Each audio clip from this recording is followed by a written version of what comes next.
வணக்கம், welcome to my channel. எல்லோரும் தீபாவளி நல்லா கொண்டாடி இருப்பீங்கன்னு நினைக்கிறேன்.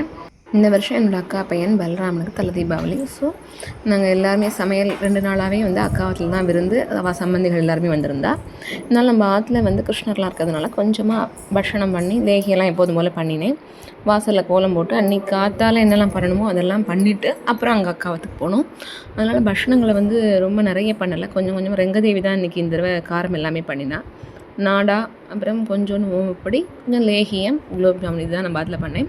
முதல் நாள் நைட்டே கோலம் போட்டு வச்சு அப்புறம் எண்ணெய் சீயக்காய் எல்லாமே எடுத்து வச்சு குழந்தைகளுக்கு காத்தால் எண்ணெய் தடவி விட்டு எல்லோரும் குளிச்சுட்டு புது ட்ரெஸ் போட்டுண்டு வெடியெல்லாம் ஒரே ஒரு வெடி வச்சுட்டு அப்புறம் நாங்கள் எல்லாருமே அக்காவத்துக்கு போயிட்டோம். கோலாகலம் சன்னதியில் போய் முதல்ல அங்கேயும் புஷ்பானம் தலைச்சக்கரம் அதெல்லாம் குழந்தைகள் வெடித்தா நமக்கு தீபாவளியும் போது நமக்கு அண்ணா ஞாபகம் வந்தது. எப்போதுமே அண்ணா ஞாபகம் இருக்கும். தீபாவளியும் போது அண்ணா எல்லாருக்குமே தலையில் எண்ணெய் வச்சு விடுவோம். அந்த ஞாபகம் வந்தது. அப்புறம் கோலாகலன் கோவில் தீபாராதனை, அப்புறம் அண்ணா கோவில் தீபாராதனை எல்லாம் பார்த்துட்டு ஆற்றுக்கு இந்த குழந்தைகள் எல்லாருமா சேர்ந்து வெடியெல்லாம் வெடிச்சுட்டு அப்புறம் டிஃபன் கழித்தோம். ஆற்றுல சமையல்லாம் ஆற்றுல ஒன்றும் கிடையாது. பின்ன எல்லோரும் சேர்ந்து இங்கேயே சாப்பிட்லான்ட்டு இங்கேயே ஆள் போட்டு சமைச்சிட்டோம். அப்புறம் அவள் காயத்ரியோட சொந்தக்காரா எல்லாம் நிறைய பேர் வந்திருந்தா. அக்காவுக்கு முடியாதனால இங்கே வச்சு பண்ணலான்ட்டு இங்கேயே வச்சு பண்ணினா.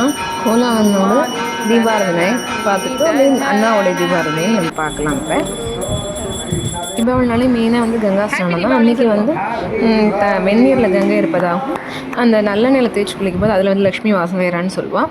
அதுதான் மெயின். இது வெடி வெடிக்கிறது, அப்புறம் பட்சணம், அப்புறம் துணிமணிகள் எல்லாமே அவா சௌரியத்துக்கு பண்ணிக்கலாம். தீபாவளி அன்றைக்கி வெடி வைக்கும்போது அது சில சமயம் நமுத்து போயிருக்கும். மழை காலங்கிறதுனால அதை வச்சுட்டு நம்ம வெடிக்கலையான்னு ஒரு தகைப்போடு அதை எதிர்பார்த்துட்ருக்கோம். அது ரொம்ப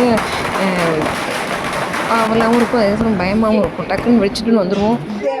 எல்லாம் ஆசையாக வெடியெல்லாம் வெடித்தா.